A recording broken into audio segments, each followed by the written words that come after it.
Nagpasalamat si Pangulong Ferdinand R. Marcos Jr. sa Estados Unidos sa patuloy na suporta nito sa Pilipinas sa courtesy call ng U.S. Congressional Delegation sa Palasyo.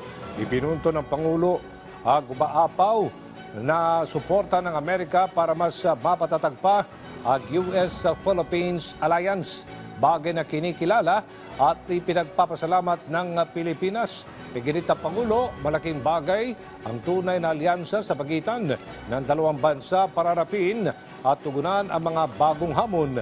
Nagpasalamat naman ang mga kinatawan ng Amerika kay President Marcos Jr. sa suporta rin ito sa Amerika.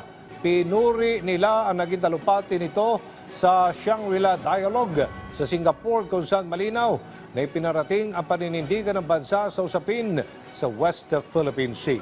Tiniyak naman ang U.S. delegation na kabilang ang Pilipinas sa Foreign Military Financing o FMC kung saan $500 million ang minungkahing ibibigay sa Pilipinas. Kabilang sa pakay na pagbisita ng U.S. delegation ay para alamin ang pananaw at alalahanin ng bansa sa China nang sa gayoy makatulong ito sa pagresolba ng iba't ibang isyu sa soberenya at jurisdiksyon sa West Philippine Sea.